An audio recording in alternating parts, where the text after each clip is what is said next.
리스크가 양면성을 띠면서 연준은 아직도 신중한 정책을 유지하기로 결정한 모양입니다.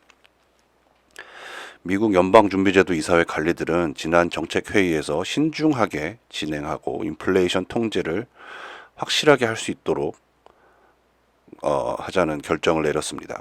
그리고 이제는 앞으로 금리를 인상하기에는 인플레이션을 계속해서 주시하겠다는 입장도 계속해서 고수하고 있습니다. 지난 10월 31일, 11월 1일 회의록 화요일에서 나온 내용입니다.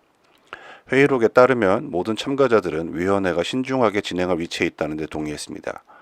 라고 미국 중앙은행의 연방공개시장위원회 내에서 더 많은 금리 인상에 대한 지지가 사라지고 기준선이 나쁜 인플레이션이 서프라이즈 없이 기준 금리가 인정적으로 유지되는 것으로 이동하는 것처럼 보이고 있습니다. 10월 소비자 물가가 전월 대비 전혀 상승하지 않는 등 인플레이션이 둔화되고 있다고 보고 있으나 연준은 여전히 급격한 물가 상승과의 싸움이 끝났다고 선언하지는 않고 있습니다. 논의의 기조는 정책 금리를 현재의 5.25%에서 5.5% 범위에서 얼마나 오래 유지할 것인가에 초점을 맞추고 있는 것으로 보입니다. 회의록에서는 참가자들은 위원회의 인플레이션 목표에 대한 진전이 불충분하다는 정보가 들어오는 경우 통화정책을 추가로 긴축하는 것이 적절하다는 것이라고 언급하고 있다고 했습니다. 추가 금리 인상이 촉발하려면 어느 정도의 예상치 못한 충격이 필요할 것이라는 것으로 보입니다. 지난 20개월 동안 정책 금리를 5.25포인트 인상한 긴축 사이클에서 대다수의 위원들이 여전히 추가 금리 인상이 필요하다고 판단했던 9월 연준의 이전 회의 이사록에는 나타나지 않고 있습니다.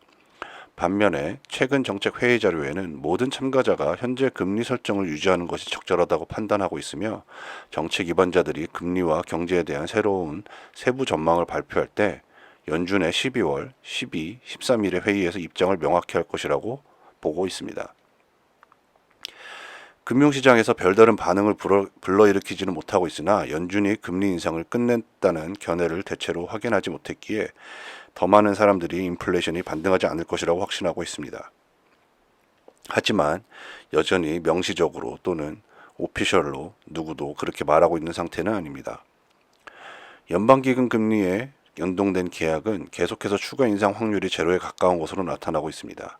CME 그룹의 FED 와치 툴에 따르면 연준의 2024년 4월 30일, 5월 1일 회의에서 금리가 인하될 확률은 회의록 공개 전 약 57%에서 약 60%로 소폭 상승했습니다. 2024년 상반기에는 이자가 금리가 인하될 것으로 보고 있는 것입니다. 미국 증시는 회의록 공개 후 소폭 하락하며 하락세로 마감한 반면 미국 달러는 주요 통화 대비 상승세를 보여주었습니다. 미국 국채 수익률도 하락했습니다.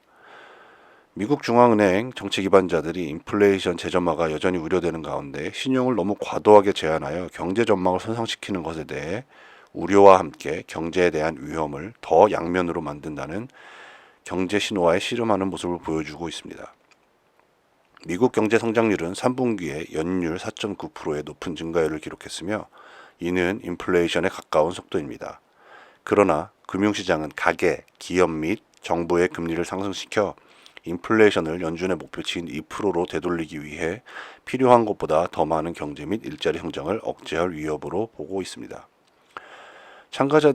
연준의 참가자들은 최근 몇 달 동안 장기 수익률 상승으로 인해 금융 여건이 상당히 긴축되었다는 점에 대해 언급하고 있습니다. 그럼에도 인플레이션은 중앙은행의 목표치를 훨씬 상회하고 있으며 연준 정책은 인플레이션이 지속 가능하게 하락할 때까지 당분간 제한적인 입장을 유지할 것으로 보이고 있습니다. BMO 캐피탈 마켓의 전략가인 이안 링게는 FOMC 회의록의 전반적인 어조는 조심스럽게 매파적이었다고 평가하고 있습니다. 당분간은 제한적인 영역에 머물겠다는 시그널을 보내는 것으로 보고 있습니다. 제롬 파월 연준 의장은 지난 기자회견에서 여전히 높은 인플레이션과 경기 둔화 사이의 균형을 맞추기 위한 중앙은행의 노력을 설명하면서 신중이라는 개념을 적극적으로 어필하였습니다. 인플레이션은 우리에게 몇 가지 잘못된 정보를 제공하고 있습니다.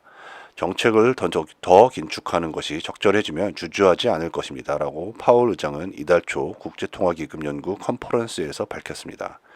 그러나 몇 달간의 좋은 데이터에 현혹될 위험과 과도한 긴축의 위험을 모두 해결할 수 있도록 계속해서 신중하게 대응할 것입니다. 이렇게 밝힌 파월 의장이었습니다. 연준이 경제에 큰 타격을 주지 않으면서 40년 안에 최악의 인플레이션 급등에서 벗어나는 예상치 못한 결과를 가져올 수 있는 만큼 신중하게 해야 할 이유가 충분해 보입니다.